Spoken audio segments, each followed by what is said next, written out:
Siliguri metropolitan পুলিশের প্রধাননগর থানা এলাকার চম্পাশাড়ি মোড়ের এটিএম লুটকাণ্ডে গ্রেপ্তার 3। আজ সকালে বিমান এক দুষ্কৃতীকে হরিয়ানা থেকে শিলিগুড়ি নিয়ে আসে প্রধাননগর থানার পুলিশ। এরপর তাদের নিয়ে অভিযান চলে ভক্তিনগর থানা এলাকায়।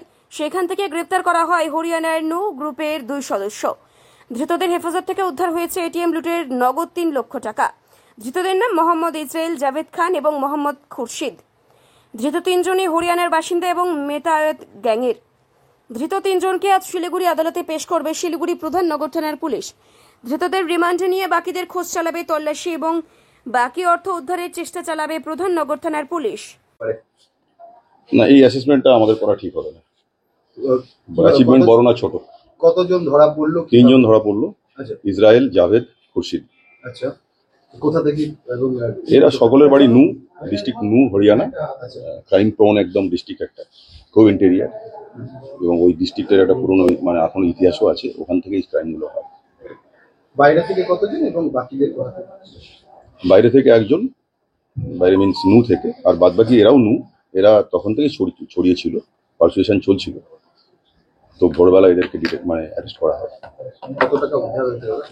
3 লাখ সামথিং, 3,190 সামথিং, 3,190। কাকে অ্যারেস্ট করা হয়েছে? নু থেকে অ্যারেস্ট হয়েছে খুরশিদ। বাদ বাকি দুজন জাভেদ এবং ইসরায়েল, এরাও নু থেকে। আমরা খোঁজ করে আমরা সেই রাতে তো পাইনি কাউকেই, পরের দিন যখন খবর দিলাম তারা শুধু আমাদের ফিগারটা জানিয়ে দিয়েছিল যে 10 লাখ সামথিং চুরি হয়েছে। তারপর আমরা বলছি এফআইআর দিন। তো আগের দিন রাতে 2টোর মধ্যে চুরিটা শেষ হয়ে গেছিল। পরের দিন 10টা পর্যন্ত আমি এফআইআর নিতে পারিনি, তখন আমি ডাকি এদের ম্যানেজার এবং অন্যান্য স্টাফ। আলটিমেটলি ওরা বলছে ওই ভেন্ডর দেবে, এটা আউটসোর্সিং করে তারা দেবে, তাদেরকে তারা কোথায় তারা বলতে পারছে না। We require FIR. আমরা প্রসিড করে গেছি, বাইরে বাইরে লোক আমাদের চলে গেছে। অলমোস্ট জোর করে আমাকে এফআইআর নিতে হয়েছে ওর কাছ থেকে, জোর করে, যে এফআইআর না দিলে পরে কিন্তু I will take step against you. তখন এফআইআর, আর কালকে এসেছিল ওই ভেন্ডর থেকে, কালকে এফআইআর নিতে এসেছিল রাত্রিবেলা। কালকে মানে এফআইআর মানে ঘটনা ঘটেছে 18 তারিখ, কালকে 23 তারিখ, 5 দিন পরে। দাদা, রাষ্ট্রায়ত্ত ব্যাংক কি ভূমিকা এই এত মানুষের এটা টাকা? আপনারা নিজেরাই জানেন, this should be highlighted properly. একটা এটিএম যেখানে 2টো এটিএম চলে, সেখানে একটা সাইরেন নেই, গার্ড নেই। ইভেন একটা ঘটনা ঘটলে ফোন করবে মানুষ যে এখানে আপনার এই ঘটনাটা ঘটেছে, একটা সার্ভিস নম্বর নেই। আমাদের পার্সোনাল কন্ট্যাক্টে আমরা ব্যাংক যাদের অফিসারদের ফোন করেছি, কেউ ফোন তোলেনি, সবার সুইচ অফ। পরের দিন ফোন করে তারা জানতে পারে, তারপরে বললো ঠিক আছে আমরা আসছি। তা তো আমরা এই কোঅপারেশন আমরা পাচ্ছি। এখনো পর্যন্ত আমরা ফুটেজ পাইনি ভিতরে।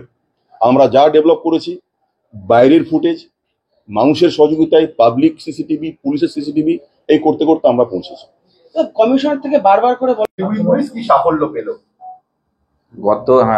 আপনারা জানেন গত 18-19 তারিখ রাতে হচ্ছে এটিএম কাটিং হয় চম্পাশাড়ির ওখানটাতে। তো সেই কেসটির উপর পুলিশ ইমিডিয়েটলি রাত্রেই এটার উপরে ইনভেস্টিগেশন শুরু করে দেয়। তো আমরা সেটা নিয়ে যা সিসিটিভি ফুটেজ আর যা কিছু ইনফরমেশন আমাদের কাছে ছিল, তাছাড়া technical input analysis, CDR analysis, tower dump analysis, সব কিছু করে আমরা কনক্লুশনে আসতে পারি একটা আউটার স্টেট গ্যাং এই কাজটি করেছে। তো তার ভিত্তিতে আমরা একটি টিম এখান থেকে পাঠিয়ে দিই হরিয়ানাতে। হরিয়ানার নু জেলাতে আমরা আইডেন্টিফাই করতে পারি অ্যাকিউজদের, যারা অ্যাকিউজড আছে, যারা এই কাজটি করেছে হরিয়ানার নু জেলাতে। তারপর ওখানটাতে একজনকে আইডেন্টিফাই করা হয়, করে তাকে অ্যারেস্ট করা হয়।